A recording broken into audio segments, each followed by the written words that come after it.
اللهم صل على سيدنا محمد يا رب صل وسلم دائما ابدا على حبيبي. سورہ ملک ان آیات پہ درس چل رہا ہے کہ تم اپنی بات چھپا کے کہو یا سب کے سامنے ظاہر کر کے کرو. انہ علیم بذات الصدور، وہ سینوں کے بھیدوں کو جانتا ہے. تو اس پر میں نے بیان کیا تھا کہ یہ لوگوں کے ذہن میں شیطان ایک وسوسہ ڈالتا ہے کہ یہ کیسے ممکن ہے کہ کروڑوں اربوں لوگوں کی بات اللہ ہر وقت سن رہا ہے، ہم جب ایک کی طرف کان لگاتے ہیں تو دوسرے کی ہماری سمجھ میں نہیں آتی، تیسرے کی سنتے ہیں تو پہلے دو سے رہ جاتے ہیں. اللہ ہر وقت ہر ایک کی سن رہا ہے. تو یہ اعتراض اور اشکال ہمیں اس لیے ہوتا ہے کہ ہم اللہ کو اپنے اوپر قیاس کر رہے ہوتے ہیں. ایک بات خوب اچھی طرح سمجھ لو، خوب اچھی طرح، کہ جو لوگ بھی مذہب کے مخالف ہیں نا، مخالف، ان کے جتنے بھی دلائل ہیں اسلام کے خلاف، اللہ کے وجود کے خلاف، محمد صلی اللہ علیہ وسلم کی نبوت کے خلاف، تو یاد رکھو اگر اللہ کا وجود، جنت اور جہنم، فرشتوں کا وجود، یہ تمام چیزیں عقل کے خلاف ہوتی تو قرآن عقل کے بہت زیادہ استعمال کا حکم نہ دیتا. افلا تتفکرون، غور و فکر کیوں نہیں کرتے؟ ان فی خلق السماوات والارض لآیات لأولی الالباب، فرمایا آسمانوں اور زمینوں کے پیدائش میں عقل والوں کے لیے نشانیاں ہیں.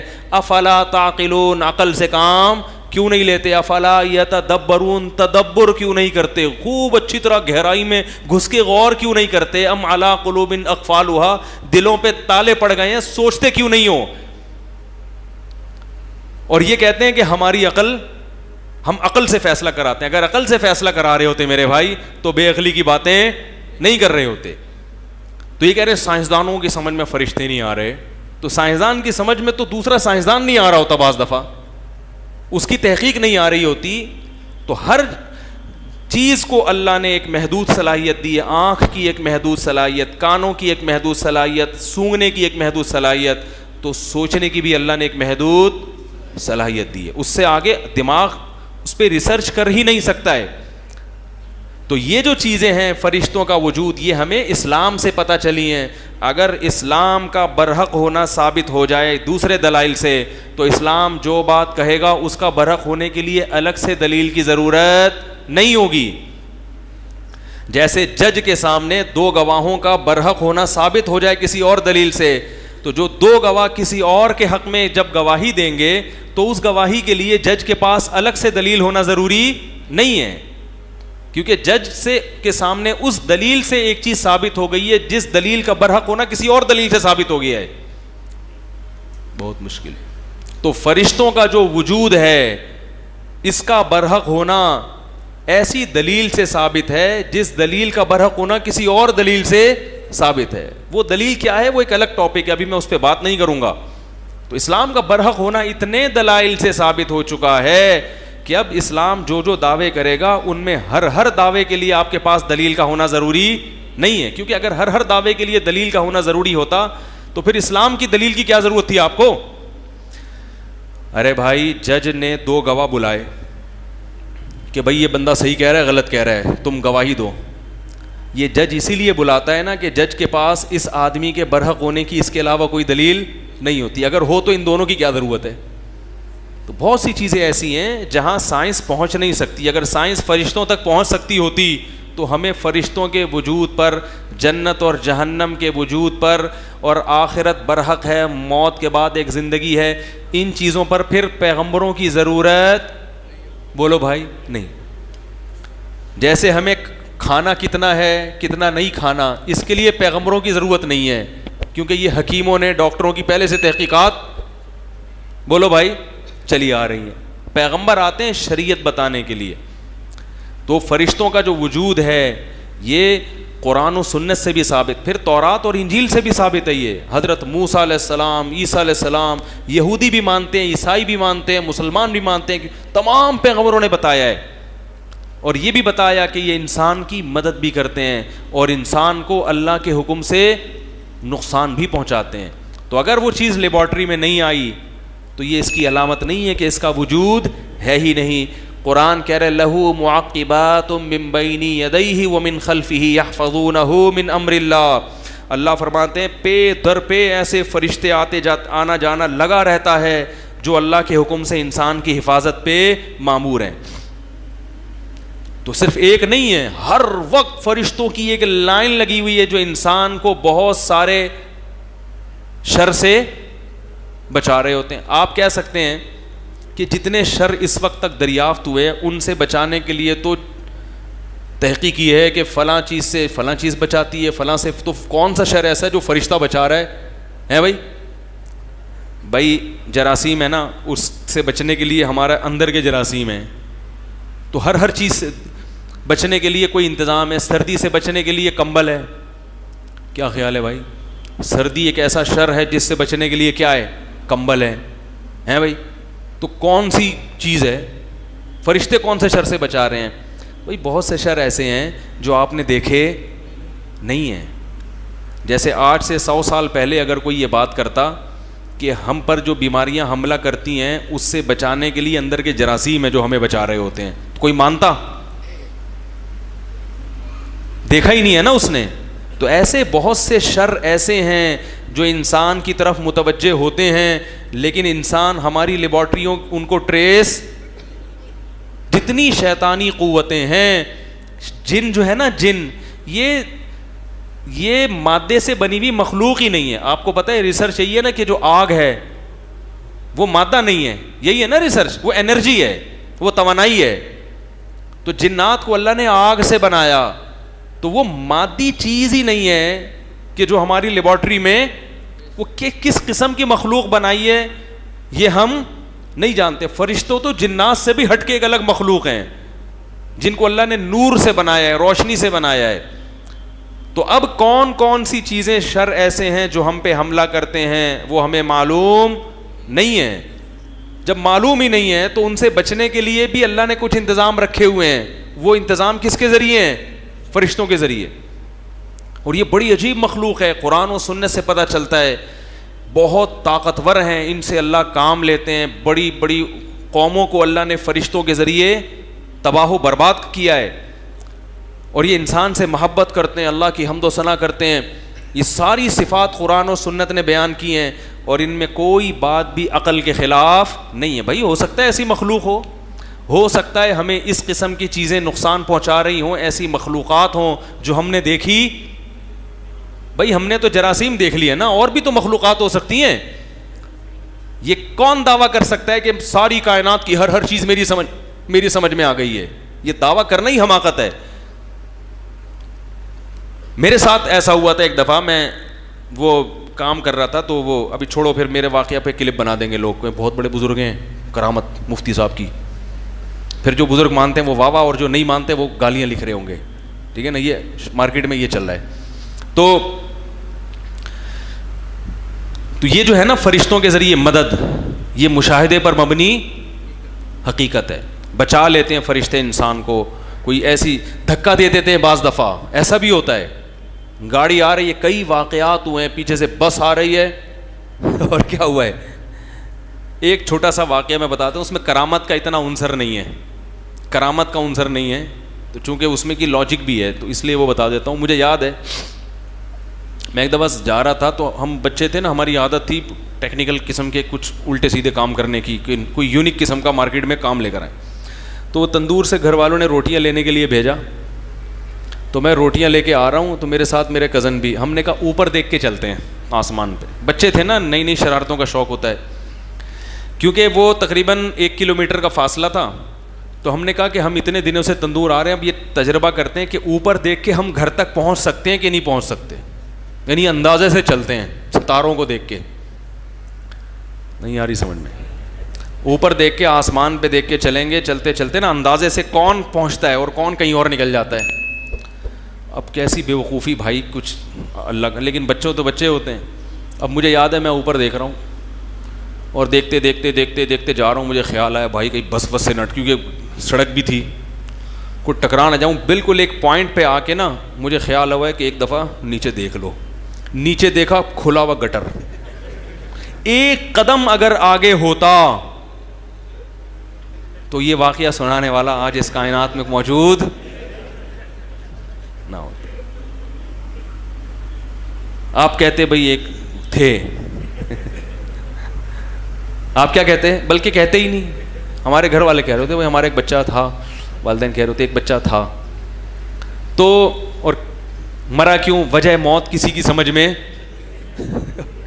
جتنے بھی محققین بیٹھتے وہ لکھتے کہ بچہ اللہ نہ کرے کیوں مرا, کسی کی سمجھ میں نہیں آتا, کیونکہ اس اسٹائل میں تو کوئی بھی نہیں مرا ہوگا بھائی صاحب. تو پھر مجھے اندازہ ہوا کہ بھائی ایسا تجربہ آئندہ. لیکن دیکھو اتنا لمبا فاصلہ میں نے طے کیا, بالکل جب اس کے کنارے پہ پہنچا ہوں اور اگلا قدم گٹر میں, تو یہ عین ممکن ہے کوئی اللہ کی طرف سے کوئی مخلوق ہو جس نے گردن کو نیچے, کیونکہ موت کا وقت نہیں آیا نا, اللہ نے کہا نیچے دیکھ لو ابھی, ٹھیک ہے نا. یہ واقعہ تم نے سنانا بھی ہے. یہ بھی ممکن ہے کوئی اتفاقی واقعہ ہوا ہو, بس اللہ نے بچایا تو اللہ نے دل میں ڈال دیا. تو ایسے کام بعض دفعہ اللہ فرشتوں سے بھی لیتا ہے, وہ آ کے گردن موڑ دیتے ہیں آپ کی, ٹھیک ہے نا. دل میں خیالات بھی ڈالتے ہیں فرشتے, دل میں خیالات بھی ڈال دیتے ہیں. جیسے جنات دل میں خیالات ڈالتے ہیں, وساوس, ایسے ہی فرشتے بھی دل میں خیالات ڈالتے ہیں. دوست ہوتے ہیں انسان کے, جنات جیسے دشمن ہیں تو فرشتے کیا ہیں, دوست ہیں, وہ اچھے خیالات ڈالتے ہیں. تو بعض دفعہ وہ خیال ڈال دیتے ہیں, اللہ تعالیٰ اس کے دل میں ڈال دیتے ہیں, اس کو بولو نیچے دیکھو, بس بہت ہو گیا مذاق, نیچے دیکھو, نیچے دیکھا تو گٹر ہے. تو اتنا اللہ کا شکر ہے, ہم نے کہا بھائی آئندہ اس قسم کا مذاق نہیں ہوگا, دوڑ لگا لیں گے کون پہلے پہنچتا ہے, ٹھیک ہے نا. اوپر دیکھ کے نہیں چلنا. تو قرآن میں ہے نا کہ تتنزل علیہم الملائکۃ الا تخافوا ولا تحزنوا وابشروا بالجنۃ التي کنتم توعدون.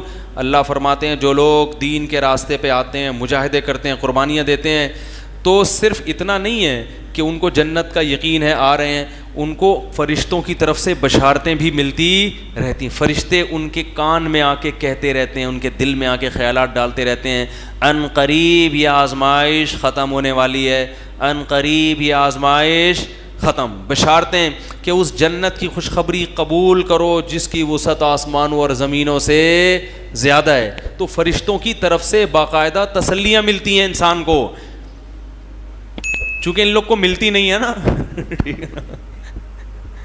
کوئی دین پر چلتے ہی نہیں ہے, تو نہ تسلیاں ملتی ہیں, نہ قربانی ہے, کچھ بھی نہیں ہے, تو یہ انکار کر دیتے ہیں. جن کو ملتی ہے ان سے پوچھو, وہ کہتے ہیں ہمیں الحمدللہ, میں نہیں کہہ رہا کہ مجھے ملتی ہیں, میں تو کوئی اتنا نیک آدمی اللہ کہ مجھے بنا دے, لیکن جن کو ملتی ہیں اس کے بہت واقعات ہیں جن کو فرشتوں کی طرف سے کیا ملتی ہیں, تسلی, صبر کی. تبھی تو ان کا صبر بہت زیادہ ہوتا ہے. اور اللہ فرماتے ہیں کہ فساء قرینا, کہ جو لوگ دین کے خلاف چلتے ہیں اللہ شیطان کو, جنات کو ان کا دوست بنا دیتا ہے, اور وہ جنات ان کے دل میں الٹے الٹے خیالات ڈالتے رہتے.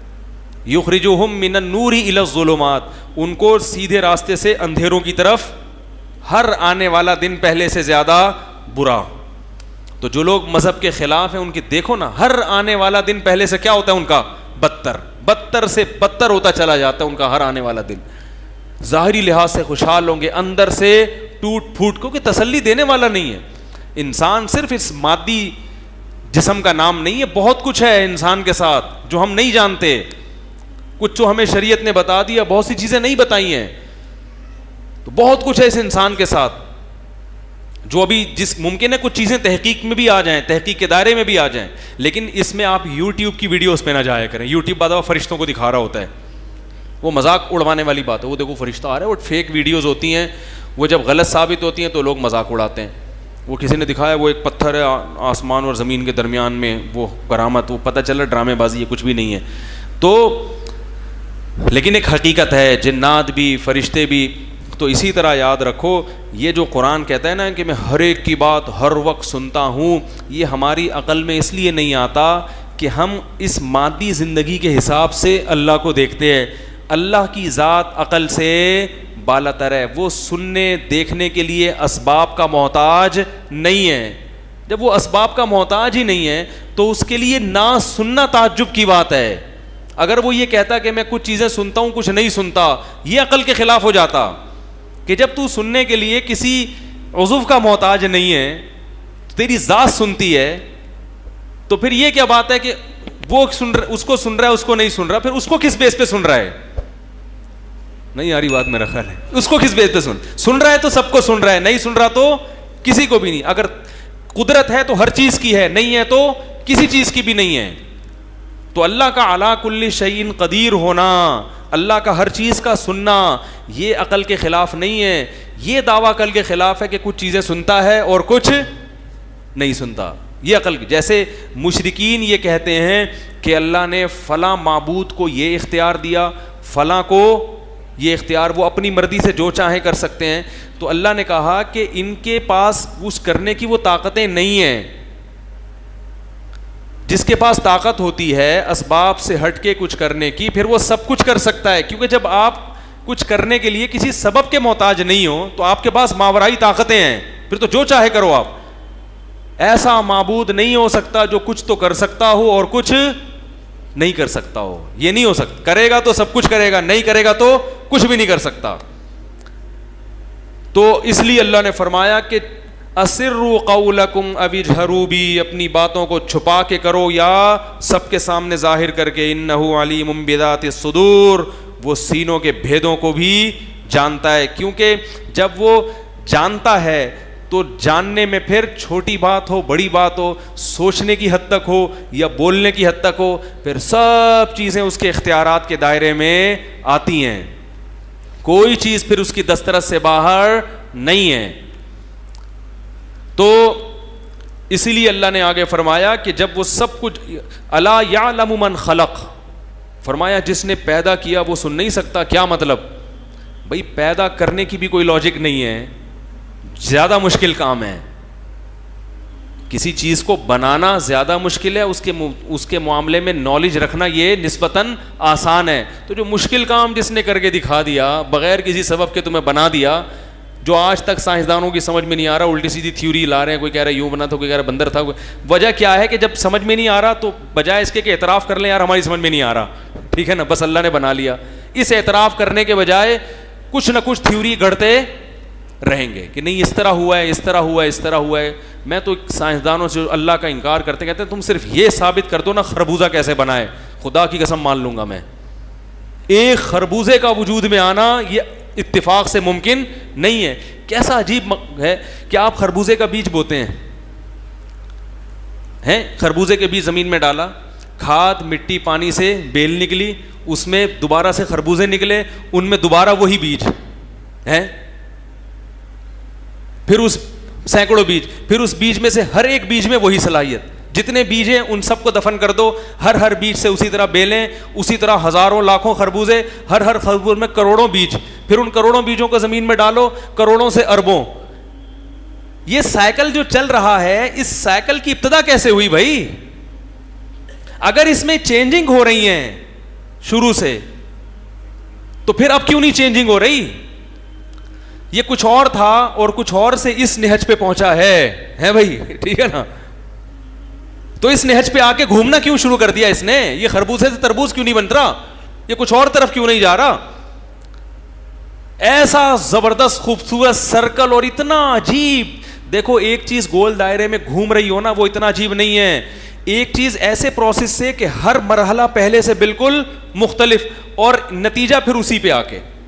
بیج ایک بالکل الگ چیز ہے, اس کو آپ نے ڈالا زمین میں, گوبر مٹی کھاد اور دھوپ روشنی سے وہ کیا بن گئی؟ چھوٹا سا پودا. یہ بیج سے بالکل ایک ڈفرینٹ چیز ہے, بالکل ایک الگ چیز ہے.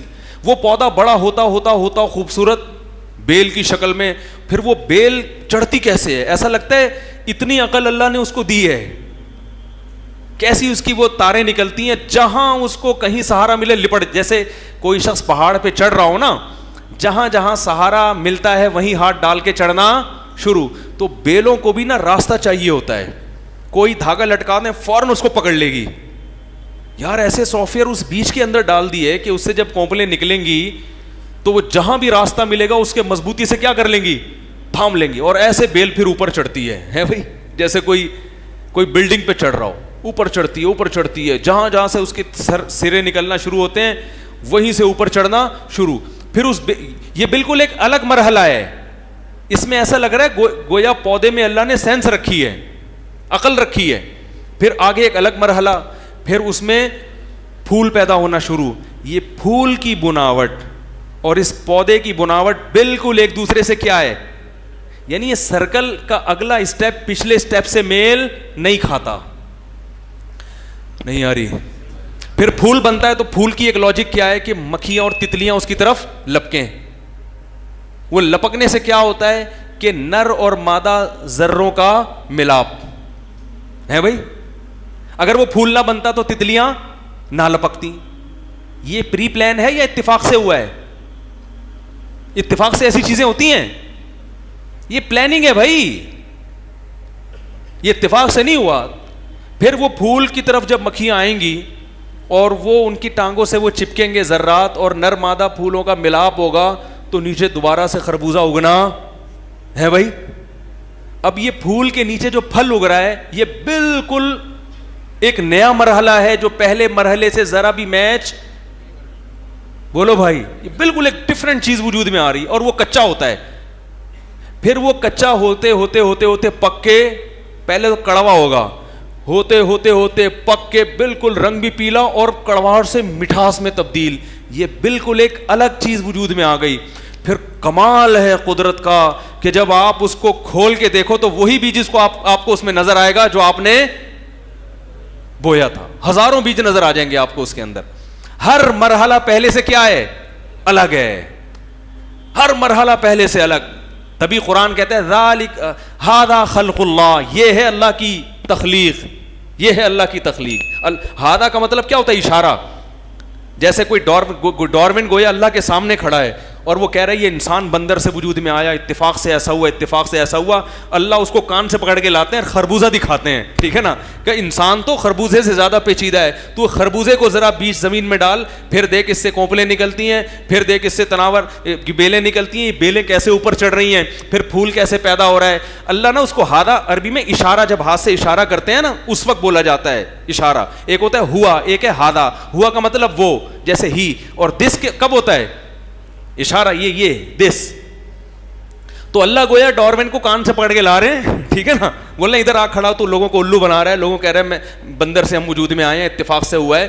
تو اللہ کہتے ہیں تو خربوزے کو دیکھ لے, یہ اتفاق سے نہیں ہو سکتا. یہ بیج ڈال ذرا زمین میں, پھر دیکھ کیا نکل رہا ہے, پھر دیکھ کیا ہو رہا ہے, پھر دیکھ پھول پیدا ہو رہے ہیں, پھر دیکھ اس پھول کے اندر کیسے کچا پودا, پھر وہ خربوزہ, پھر جب اسے کھولے گا وہی بیج. اب دوبارہ اسی بیج کو ڈال, 1000 سال تک تو یہ کام کرتا رہے, یہی خربوزہ پیدا ہوتا رہے گا. ھذا خلق اللہ, یہ ہے اللہ کی تخلیق. یہ اتفاق سے اور خود سے وجود میں آنے والی چیز نہیں ہے. آگے اللہ نے کہا فارونی ماذا خلق الذین من دونی, ذرا مجھے بتاؤ کہ اللہ کے علاوہ جن لوگوں نے چیزیں بنائی ہیں وہ تو ذرا مجھے دکھاؤ, کیا وہ اتنی پیچیدہ ہیں؟ تم نے جو چیزیں بنائی ہیں وہ اتنی ٹیکنیکل نہیں ہیں, اس کے باوجود تم ان چیزوں کو تو کہتے ہو کہ خود سے وجود میں نہیں آ سکتی, وہ کسی نے بنائی ہیں. اور یہ ایک معمولی سا خربوزہ اس سے بھی زیادہ پیچیدہ ہے, اس کو کہہ رہے ہو کہ یہ خود سے وجود میں, خود سے اتفاق سے وجود میں آ گیا ہے.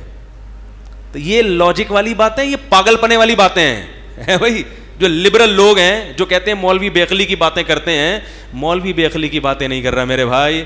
تم چونکہ شہوت پرست ہو, تمہیں زنا کو حلال کرنا ہے, تمہیں باپ اور ماں کو گھر میں رکھنے کے لیے تم تیار نہیں ہو, تمہیں ان کو بڑھاپے میں اولڈ ہوم میں جمع کرانا ہے, تم نے عیاشی کی زندگی گزارنی ہے, تم نے رب کی عبادت سے جان چھڑانی ہے, تم اپنی زندگی کو گاڈ لیس بنانا چاہتے ہو کہ خدا کا دماغ سے نکال دو تاکہ ہم جانوروں کی طرح آوارہ ہو کے زندگی گزاریں, گدے اور گھوڑوں کی طرح عورت کا استعمال کرے, جس کا جب دل چاہے جس عورت سے جا کے منہ کالا کرے.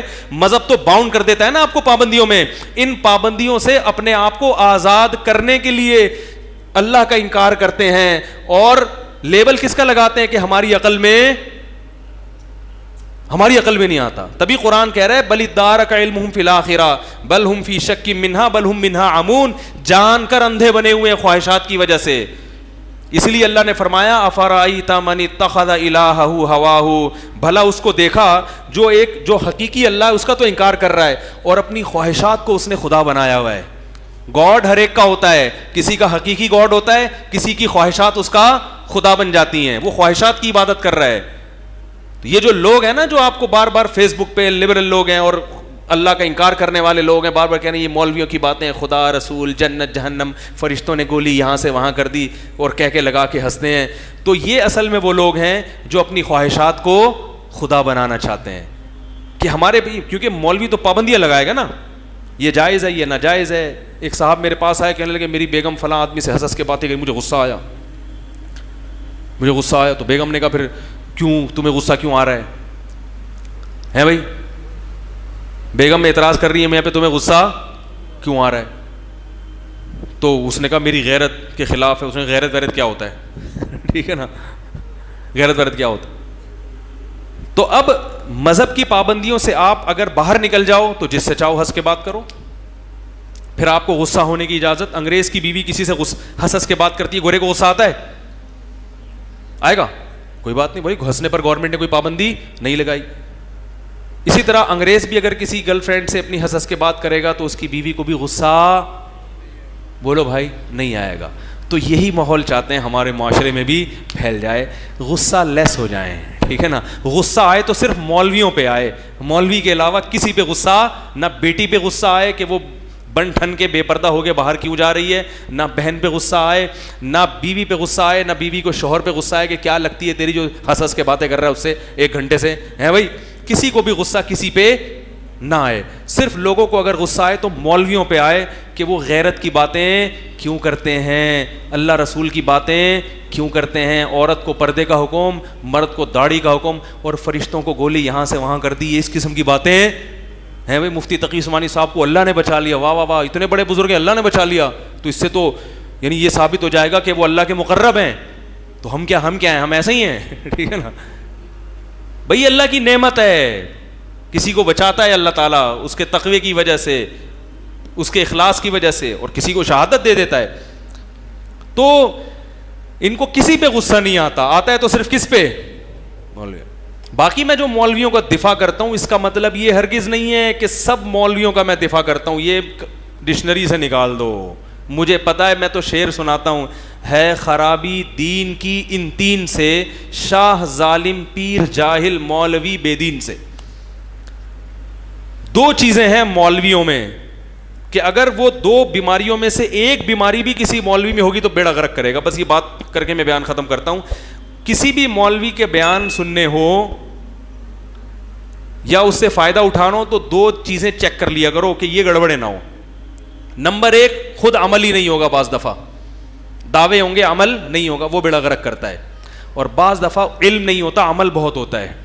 بہت سے مولوی بڑے مخلص ہیں, علم کم ہے ان کے پاس.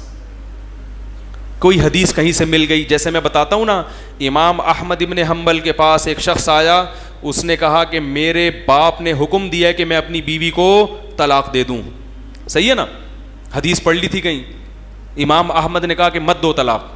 اس نے کہا کہ نبی نے حکم دیا ہے حضرت عمر کے بیٹے کو کہ جب باپ حکم دے بیوی کو طلاق دینے کا تو کس کی اطاعت کرو, بولو بھائی, باپ کی.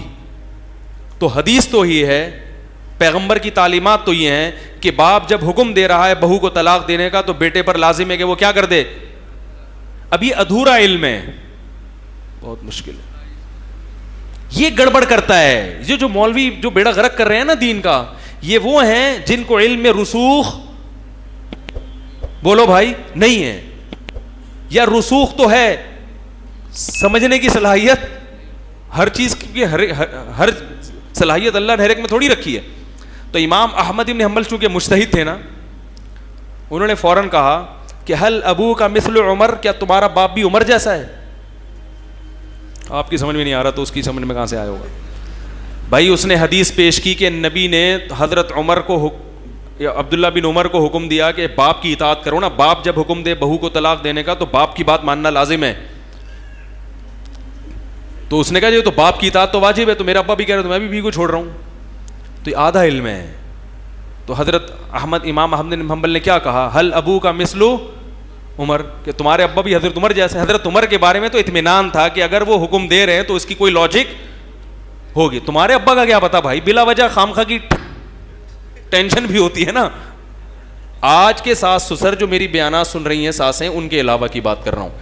آج کے ساس سسر کا کوئی بھروسہ تھوڑی ہے کہ یار ویسے ہی خامخواہ میں بلا وجہ بہو سے چڑے ہوئے بیٹھے ہوئے ہوں اور بیٹے کو حکم دے رہا ہوں اس کو چھوڑ دو. بعض دفعہ بلا وجہ نہیں, با وجہ بھی ہوتے ہیں, بعض دفعہ بلا وجہ بھی ہوتے ہیں.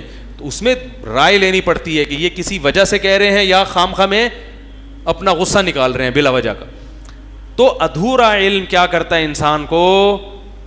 میں نے ایک حدیث سناتا ہوں نا, نبی نے فرمایا, ایک حدیث میں آتا ہے کہ ایک صحابی درخت لگا رہے ہیں, آپ صلی اللہ علیہ وسلم نے فرمایا تمہاری عمر تو بہت لمبی ہے, درخت تمہاری عمر کا کیا بھروسہ, کل کا بھروسہ نہیں, اور درخت تو پتہ نہیں کتنے سالوں میں پھل دے گا. اب جس نے یہ حدیث سنی ہو وہ کیا کہے گا, گویا اسلام میں درخت لگانا اچھا کام نہیں ہے, نبی تو دنیا کی نفی سکھا رہے ہیں. کیا ہو گیا, بس یہ ختم کر رہا ہوں, آخری ہے, واقعی آخری ہے. دیکھو حدیث میں آتا ہے ایک صحابی درخت لگا رہے ہیں, آپ صلی اللہ علیہ وسلم نے ان کو کہا کہ کیا درخت 5-6 سال بعد جا کے پھل دے گا. میں حدیث کا مفہوم اپنے الفاظ میں بیان کر رہا ہوں. اور موت کا کوئی بھروسہ نہیں, کل مر جاؤ پرسوں مر جاؤ, ہیں موت کا ایک لمحے کا پتہ نہیں ہے, اور امیدیں اتنے سالوں کی. جس نے صرف یہ حدیث پڑھی ہو آدھا علم ہے, وہ کہے گا بھائی وہ کبھی بھی کوئی کھجور کا درخت لگا رہا ہوگا, یا حکومت جب مہم چلائے گی درخت لگانے کی تو کہے گا یار کیا پتہ, زندگی کا کوئی بھروسہ ہے نہیں, اور ہم درخت لگا لگا کے پتہ نہیں پھل دیں گے بھی نہیں دیں, ہے بھائی. وہ اس حدیث سے یہ مطلب لے گا نا, جیسے رفع الیدین کی آتی ہیں حدیثیں, نہ کرنے والی کا پتہ وہ ضعیف ہے. وہ کیا ہے, جو رفع الیدین نہ کرنے کی حدیث عبداللہ بن مسعود کی ہے نا, جس میں نہ کرنے کو سنت قرار دیا, وہ صحیح حدیث ہے. اس میں حضرت سفیان کو جو مدلس کہا گیا ہے نا, تو وہ اس درجے کے مدلس نہیں ہے جس کی وجہ سے حدیث ضعیف ہو جائے. انہوں نے صرف ہاں درخت لگانے کی, تو بھائی درخت لگانے کی یہ حدیث اگر سامنے ہوگی تو آپ اس حدیث کا اصل مفہوم نہیں سمجھو گے. دوسری حدیث صحیح مسلم کی جس میں آپ نے درخت لگانے کی ترغیب دی, فرمایا جس نے درخت لگایا اور مر گیا تو مرنے کے بعد چرند پرند بھی جب تک درخت سے کھائیں گے اس کو قبر میں ثواب ملے گا. موت کا اس میں بھی ذکر اور اس میں بھی. پتا چلا درخت لگاؤ دنیا کی لالچ میں نہیں, انسانیت کی ترقی کے لیے. تو یہاں بتا دیا کہ جب دنیا میں کچھ خیر کا کام کرنا ہے تو اس میں تمہاری نیت درست ہونی چاہیے. کیوں کر رہے ہو, لالچ میں اگر کر رہے ہو, بھائی کیا مائیکل جیکسن نے کتنی لالچ کی تھی, میں 90 سال کا ہو جاؤں گا, میں 100 میں پھر اتنا بڑا ڈانسر, کل کا پتہ نہیں ہے, ٹھیک ہے, اور تو اتنی لمبی لمبی امیدیں کر رہا ہے. تو ہمیں بتا دیا بھائی درخت لگا رہے ہو, کل کا کوئی بھروسہ نہیں ہے, ہو سکتا ہے پھل مل جائے, ہو سکتا ہے نہیں ملے, اس نیت سے نہ لگاؤ. پھر کس نیت سے, بھائی اس نیت سے مر گیا تو کوئی بات نہیں ہے, پبلک کھائے گی. بھائی جب پرندوں کو کھلانے کا ثواب ملے گا تو پبلک کو کھلانے کا ثواب نہیں ملے گا. اب تو پولیس کا کیس ہے بھائی, سیدھا سیدھا پولیس کا کیس ہے یہ. تو خدا کی قسم یہ گائیڈنس صرف مذہب کرتا ہے. مذہب کو زندگی سے نکال دو گے, ان ایتھیس لوگوں کے پاس اور لبرل لوگوں کے پاس قوم کی گائیڈنس کے لیے کوئی کتاب نہیں ہے جو لوگوں کا قبلہ درست کرے. کیونکہ اگر آپ بولو گے کہ کوئی بات نہیں مر گئے تو قبر میں ثواب ملے گا, قبر میں تو کچھ نہیں ہوتا. کون سی سائنس کی کتاب میں لکھا ہے قبر میں ثواب بھی ملتا ہے عذاب بھی ملتا ہے؟ وہ مانے گا کہ کوئی بات نہیں, لوگ خوش ہوں گے تو پبلک کھائے گی, دعائیں دے گی. جب مری گیا تو دعائیں لگیں گی کس کو, جا کے ہڈیوں کو لگیں گی دعائیں جا کے. آپ اس کو موٹیویٹ کیسے کرو گے خیر کے کام پر؟ کیسے موٹیویٹ کرو گے آپ اس کو کہ اچھا کام کرے؟ وہ کوئی موٹیویٹ کرنا ممکن نہیں ہے. یہ تو جو غیر مسلموں میں 5-10% لوگ جو خیر کا کام کر رہے ہوتے ہیں نا, وہ نظر آ رہے ہوتے ہیں. اگر ان کے پاس مذہب ہوتا, ایک صاحب یورپ سے آئے, کہنے لگے یار میں کسی خاص ملک کا نام نہیں لوں گا, کہہ رہے 5% لوگ ایجوکیٹڈ ہیں, باقی 95% سمجھتے ہیں ان دھندوں میں لگے ہوئے ہیں, عیاشی میں. ان 5% کی ترقی ہے جو دنیا دیکھ رہی ہے. اگر ان کے پاس مذہب ہوتا تو 95% ترقی کرتے, 5% سٹے لگا بھی رہے ہوتے اور پھر ان پہ 80 کوڑے بھی لگ رہے ہوتے ان پہ. نہیں آ رہی بات, حد جاری ہوتی نا, نشہ تو اسلام میں حد جاری ہو جاتی ہے نا اس کے اوپر. تو اگر یہ مذہب کو فالو کرنے والے لوگ ہوتے تو 95% کیا ہوتے, پڑھے لکھے ہوتے, کیونکہ عیاشی تو ختم ہو جاتی نا, شراب کباب یہ سب چیزیں جو انسان کو روکتی ہیں. تو خیر یہ موضوع بڑا لمبا ہے, اس پہ بہت سارے اشکالات ہوں گے لوگوں کو, پھر میں اس کا جواب دوں گا. تو مجھے پتہ ہے اس پہ کیا کیا آپ کے ذہن میں اشکالات آ رہے ہوں گے, اس کے کیا کیا جوابات ہیں, لیکن اس کو چھیڑوں گا تو موضوع پورا چینج ہو جائے گا. تو میرے بھائی اسلام نے آپ کی نیت کو درست کر دیا کہ درخت لگاؤ, ترقی کرو, مگر زیادہ امیدیں دنیا سے مت لگاؤ. تبھی میں کہتا ہوں گھر بنانے کے بجائے درخت لگانا زیادہ بہتر ہے, ٹھیک ہے نا, اس کے فائدے زیادہ ہیں. اور اپریل فول کے حوالے سے بھی ایک بات کروں, کل 1 اپریل ہے نا 2019, تو وہ ٹوپی ڈرامے لوگوں کے شروع ہو جائیں گے. تو ایک صاحب نے بڑا اچھا مشورہ دیا کہ لوگوں کو سے کوئی چیز چھڑوانا بڑا مشکل ہے, ان کی سوچ کو ڈائیورٹ کرنا یہ آسان ہے. ایک کام اور انہوں نے کچھ نہ کچھ تو کرنا ہی ہے, تو بھائی یہ نہیں کرو تو یہ کر لو. تو درخت